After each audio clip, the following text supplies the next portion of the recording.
अस्सलाम वालेकुम नाज़रीन, औज़ुबिल्लाहि मिनश शैतानिर रजीम, बिस्मिल्लाहिर रहमानिर रहीम। शुरू अल्लाह पाक के प्यारे नाम से जो इंतहाई हमारी शाहरत से भी ज्यादा हमारे करीब है। तो आज की जो मेरी वीडियो है ये बड़ी दिल दहला देने वाला जो वाकया है। पाकिस्तान की नामवर एक मारूफ अदाकारा, टीवी जो अदाकार थी आयशा खान, उनकी डेथ हुई है। तो उनकी डेथ के ऊपर तो हमें अफसोस है ही, लेकिन जिस तरह से उनकी डेथ हुई है, और इंसान का सबसे बड़ा सरमाया उसकी औलाद होती है, और जिस तरह उनके दिल में यह तकलीफ होगी इस दुनिया से रुखसत होते वक्त या रोजे महशर जब उनको यह पता चलेगा कि चलो मर तो मैं गई लेकिन मेरी ही औलाद ने, मेरे ही रिश्तेदारों ने मुझसे 7 दिन 8 दिन तक राब्ता करने की कोशिश ही नहीं की। तो हमारे सामने या अब तक की जितनी डिटेल्स हैं मैं आपके सामने सब रखता हूं। सबसे पहले तो इनकी जो औलाद है उसका ज्यादा बायोडाटा सोशल मीडिया के ऊपर मौजूद नहीं है, वो दुनिया से बिल्कुल कटे हुए हैं। मैं इनके बारे में क्या लफ्ज इस्तेमाल करूं तो मुझे अच्छा नहीं लगता इस चीज के ऊपर वीडियो बनाना या किसी की औलाद को इस तरह से ट्रोल करना। तो लेकिन मैं अपने दिल के हाथों मजबूर था, अपने जमीर के हाथों, कि कैसे हो सकता है एक कोई भी इंसान हो, वो जितनी भी बड़ी पर्सनैलिटी हो, वो हमेशा उसका जो फर्स्ट हदफ होता है वो अपनी औलाद होती है, कि वो सारी जिंदगी उस औलाद के लिए वक्फ करते हैं, उसके लिए कमाते हैं। हलाल हराम की हम तमीज तक भूल जाते हैं इस दुनियादारी में। तो जब वही औलाद बड़ी होती है तो वो इस तरह से भी लावारिस हो सकती है कि एक मां ही हो जिस मां के सदके सब कुछ मिला हो, जिस मां की गोद में आपने सारा बचपन बिताया हो, जिस मां की गोद में हमको सुकून मिलता है, हमें सुकून की नींद आती है, हम दुनिया भर की टेंशनें भूल जाते हैं, जिस औलाद को देख के माँ बाप दुनिया भर की टेंशनें, अपनी जितनी मुसीबतें होते हैं वो भूल जाते हैं, वो औलाद भी ऐसा कर सकती है। चलो मरने को तो कभी भी किसी का टाइम आ सकता है, कोई बंदा कभी भी इस दुनिया से रुखसत हो सकता है, ये कोई बड़ी चीज नहीं है। लेकिन बड़ी चीज ये है कि उनकी जो डेड बॉडी है उससे जब बदबू आना स्टार्ट हुई, उनके ही जो हमसाए थे वो गालबन, अभी ये चीजें सामने आ रही हैं कि वो किसी फ्लैट में ऊपर ही रहती थी, तो कुछ दिन पहले उनके पांव में फ्रैक्चर हुआ जिसकी वजह से उन्होंने नीचे आना छोड़ दिया, जिसकी वजह से वह मोहल्ले वालों के हमसायों की नजरों से भी ओझल रही। तो इधर मोहल्ले वालों को हम कोसेंगे नहीं क्योंकि वो मोहल्ले वाले हैं, दुनियावी मामलात हैं, लेकिन जो अपनी सगी औलाद है, जो हमारे पाकिस्तान की वो नामवर एक एक्ट्रेस रह चुकी हैं, फैन फॉलोइंग को भी आप छोड़ दें, चलो ये फैन किसी के नहीं बनते, आज मैं अच्छा हूं, मुझ पे अरूज है, मेरे साथ हैं, कल आप अच्छे होंगे, आप पे अरूज होगा, ये फैन आपके साथ होंगे। लेकिन जो अपनी सगी औलाद है, सगे रिश्तेदार हैं, जिनके ऊपर आपको मान होता है, लेकिन अपनी सगी औलाद कैसे ऐसे कर सकती है? बेटे हों तब भी बात समझ आती है, अगर साथ में बेटी भी हो वो मां को कैसे बोल सकती है? तीनों जो इनकी अभी तक के जो बेटे और बेटियों के नाम सामने आए हैं मैं आपके सामने रखना चाहूंगा, ताकि उनको भी कहीं वो मेरी वीडियो देखें, उनके सामने मेरा क्लिप जाए, उनको एटलीस्ट मां के जाने के बाद ही शर्म महसूस हो जाए, वो अल्लाह के हुजूर रो के अपनी मगफरत के लिए दुआ ही कर लें, ताकि उनको अपनी गलती का एहसास हो जाए इस दुनिया में, जो कि बज़ाहिर अब तक हमें समझ नहीं आई ये चीज।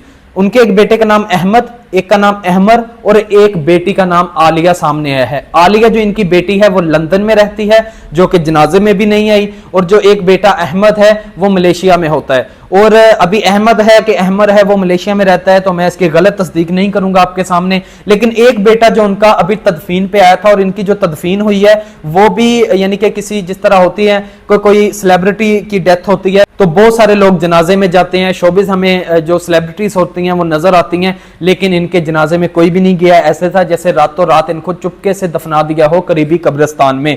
तो ये चीजें भी अभी मीडिया पे चंद चैनल्स ने रिपोर्ट की हैं कि इनकी जो तदफीन है वो बाअमल अच्छे तरीके से हो गई है, और इनका एक बेटा शामिल था। मलेशिया वाला बेटा भी नहीं आया और बेटी भी नहीं आई। तो जो बेटा आया भी था, ये भी अभी जराए से खबर सामने आ रही है कि वो ना तो मीडिया टॉक करना चाह रहे थे, ना किसी के सामने आना चाह रहे थे, ना उन्होंने किसी से मिलने की कोशिश की है, और उनके जहन में यही था उस बेटे के कि मैं जल्दी से तदफीन करूं और मुझे वापस अपने काम काज में जाना है। तो आप देखें कि ये भी लोग पाए जाते हैं इस दुनिया में।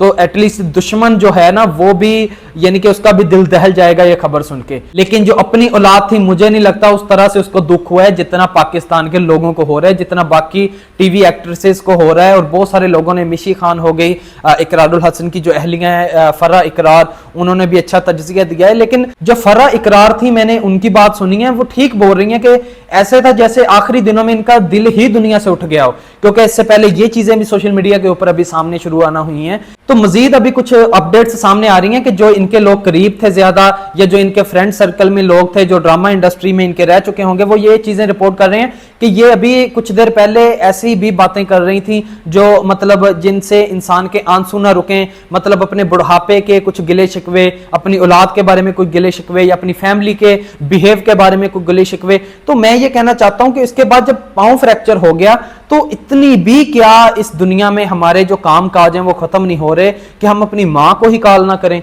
हम मां के बारे में तब ही ना पूछे जब उनका पांव फ्रैक्चर है। चलो आम हालत में तो हम ये गुमान कर सकते हैं कि वो ठीक होंगे घर वाले, हम भी परदेश में हैं, हम भी इसी खत्ते में रहते हैं, हम तो डेली कॉल करते हैं, बेशक 5 मिनट करें। अगर हमारी घर कॉल ना जाए तो हमें हमारे घर से कॉल आ जाती है कि बेटा आप खैरियत से, तो आपने कॉल क्यों नहीं की। अगर तब भी हम किसी यानी कि एक्स्ट्रा ड्यूटीज में शामिल हों या हम किसी और जो नेटवर्क या कनेक्शन के प्रॉब्लम्स होते हैं उनमें उलझे हुए हों तो हम सिंपल बोल देते हैं कि हम इंशाल्लाह फर्स्ट टाइम आपको कॉल करेंगे, अभी हमारे नेटवर्क का इशू है या प्रॉपर कॉल हो नहीं पा रही या हम किसी एक्स्ट्रा ड्यूटी में अभी शामिल हैं तो हम आपको इसके बाद कॉल करेंगे। तो ये चीज होती है कि एटलीस्ट इंसान के पास इतना तो टाइम हो ना। एक कोई बेटा या बेटी हो तो बात समझ आती है, लेकिन तीनों में से किसी का टाइम नहीं लगा, किसी रिश्तेदार का टाइम नहीं लगा इनसे इनकी खैरियत पूछें। और ऑलरेडी वो बुढ़ापे में थी, ऐसा नहीं था कि वो इंडस्ट्री में काम कर रही हैं कि सबको होगा कि वो तंदुरुस्त हैं। सो ये चीजें थी, ये एक दिल दहला देने वाली बहुत ही तकलीफ दे मौत थी उनकी कि आखिरी वक्त में उनकी कोई पुकार ही सुनने वाला नहीं होगा। और इसके अलावा जो अभी उनकी मैयत के साथ जो उनकी तौहीन हुई है कि 7 दिन तक डेड बॉडी उसी कमरे में पड़ी रही और उससे बदबू आना स्टार्ट हुई और हमसायों ने जाके देखा, उन्होंने पुलिस को इन्फॉर्म किया। जब इस मैयत की शनाख्त हुई है तो सामने आया कि ये आयशा खान है पाकिस्तान की। तो ये सब इंडस्ट्री वालों के लिए एक सबक भी है कि आप जिनके लिए हलाल हराम की तमीज नहीं करते तो या जिनके लिए हम दुनियादारी में इतने उलझ जाते हैं कि हम किसी को बंदा नहीं जानते, ऐसे ही है। हमें अपने अरूज पे एक प्राउड होता है, हमें एक गुरूर होता है कि सदा हमने पता नहीं ऐसे ही रहना है। तो आप देख लें जिनके लिए हम ये सब कुछ करते हैं वही औलाद हमें हमारी हालत तक नहीं पूछती और जनाजे तक पे नहीं आती। और जो हमारे फ्रेंड्स होते हैं, जो शोबिज इंडस्ट्री होती है, उसके लोग ही हमारे जनाजे में शरीक नहीं होते। तो इससे पहले भी ये चीज़ मैं एक बार रिपोर्ट कर चुका हूँ। हमारे जो इलाके के शकीला जट कबड्डी प्लेयर थे तो उनके प्लेयर जो टीम मेंबर थे वही नहीं आए थे उनके जनाजे के ऊपर। तो ये चीजें इस तरह की हमारे सामने आती रहती हैं। तो इसके अलावा यही था कि बहुत सारे लोग अभी कमेंट्स भी कर रहे हैं, बहुत सारे लोग तजज़िये दे रहे हैं कि एटलीस्ट वो कोई मेड रख लेती, वो काम काज के लिए कोई एटलीस्ट कोई एक्स्ट्रा कोई कुकिंग के लिए किसी औरत को रख लेती ताकि वो उनके आगे पीछे रहती, उनके साथ रहती, उनकी केयर कर पाती या एटलीस्ट उनकी मौत का टाइम पे बता ही देती। इस तरह जो उनकी लाश की तौहीन हुई है, जो बदबू फैली है, जो एक ताफुन फैला है और ये खबर इतनी जीनत बनी है मीडिया की, ये ना बनती, उनकी औलाद को चलो शर्मिंदगी का सामना ना करना पड़ता। सो ये चीजें थी, क्योंकि इससे पहले आयशा खान ने खुल खिला के कभी मीडिया पे अपनी औलाद के खिलाफ बयान नहीं दिया। हो सकता है अभी भी आखिरी टाइम में उनका दिल चाह रहा हो इन लोगों ने उनकी कॉल ना उठाई हो या इन लोगों को उन्होंने कॉल की ही ना हो, तो वो किसी से मिली जुली भी नहीं थी। आखिरी दिनों में उनका पांव फ्रैक्चर था, यानी कि चुपचाप से उन्होंने अपना आखिरी टाइम खामोश होकर इस दुनिया से चली गई। खामोशी से उनकी तदफीन हो गई, लेकिन उनकी ये खामोशी बहुत कुछ कह गई है इस दुनिया के लिए, हम सब लोगों के लिए, अगर हम इस पे अमल पैरा हों तो। इसी के साथ मुझे दीजिए इजाजत। अल्लाह आपका निगहबान हो, अल्लाह आपको से तंदुरुस्ती दे। तो मिलते हैं एक नई वीडियो के साथ। अल्लाह हाफिज।